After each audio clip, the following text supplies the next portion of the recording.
नमस्कार विद्यार्थी मित्रांनो, बाजाराचे प्रकार या अर्थशास्त्रातील 5व्या प्रकरणामध्ये मी आपल्या सर्वांचं मनपूर्वक स्वागत करतो।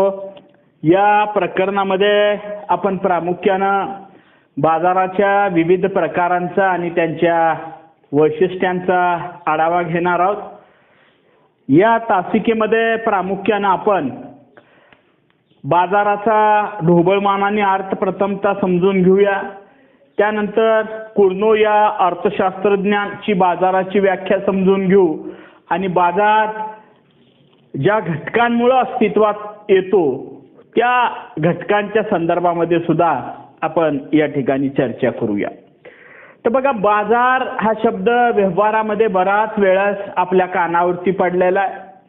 आपण बाजारामध्ये जाऊन सुद्धा वस्तूंची खरेदी विक्री केलेली आहे।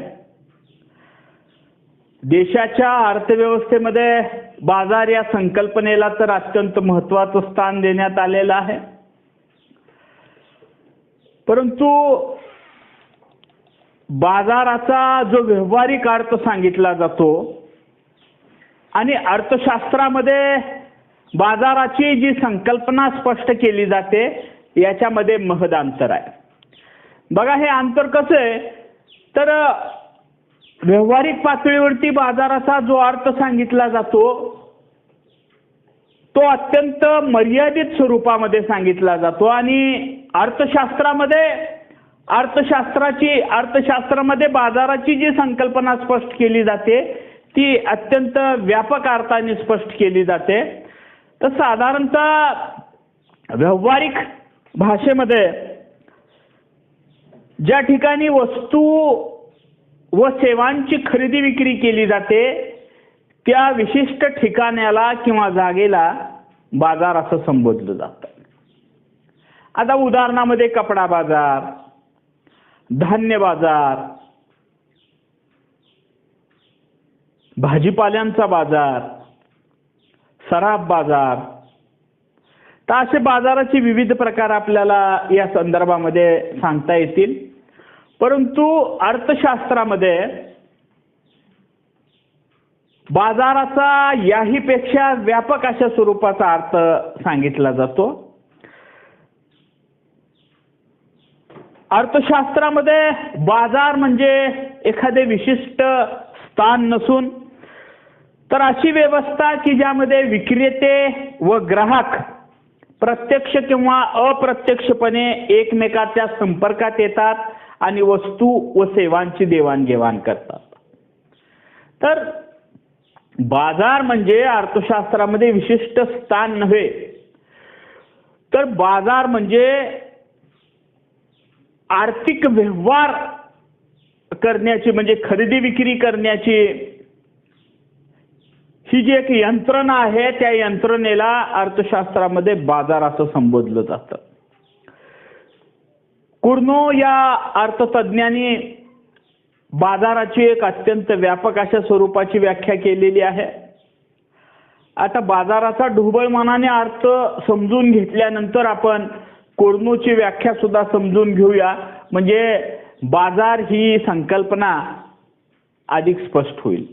तर बघा, कुर्नो असं म्हणतात की बाबा ज्या ठिकाणी वस्तूची खरेदी विक्री केली जाते अशी एखादी विशिष्ट जागा म्हणजे बाजार नसून असा संपूर्ण भूप्रदेश की ज्यात खरेदीदार व विक्रेते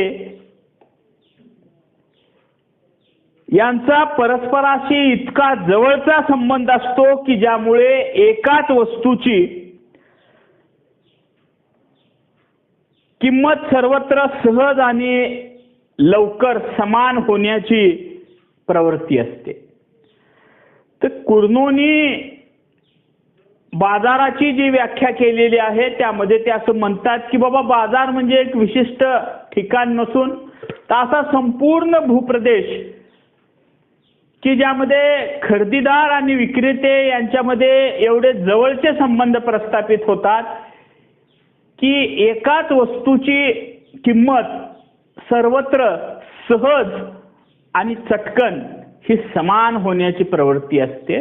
तर अशा स्वरूपाची एक यंत्रणा म्हणजे बाजार असं कुर्नोनं सांगितलेलं आहे। मग कुर्नोनं व्यापक अशा स्वरूपाची बाजाराची व्याख्या स्पष्ट केलेली आहे. कुर्नोच्या या व्याख्येनंतर बाजाराची निर्मिती होण्यासाठी काही आवश्यक घटकांची उपलब्धता असणं आवश्यक आहे.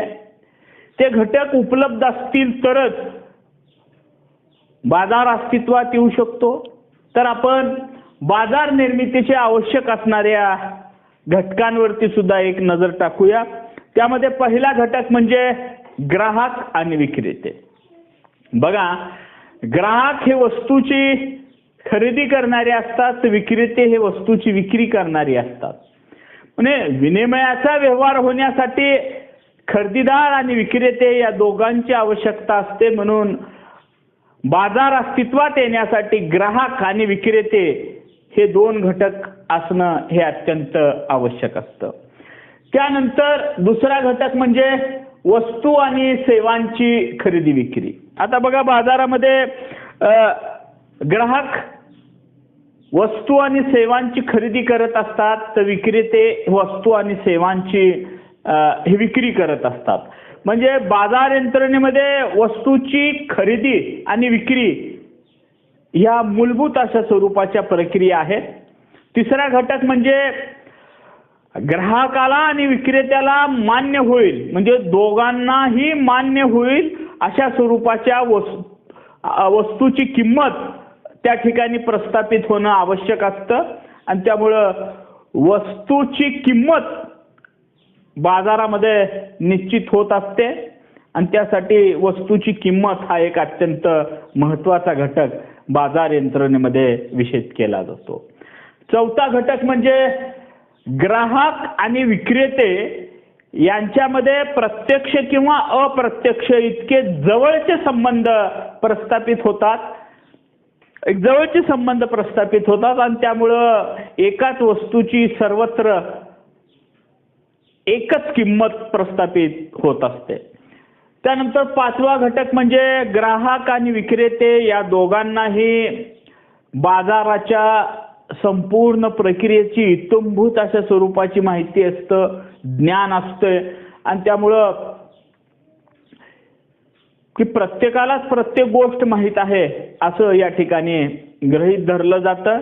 तर अशा स्वरूपामध्ये बाजार ही यंत्रणा अस्तित्वात येण्यासाठी अशा स्वरूपाचे काही किमान घटक असणं आवश्यक असतं आणि या घटकाच्या बळावरच बाजार ही यंत्रणा अस्तित्वात येऊ शकते.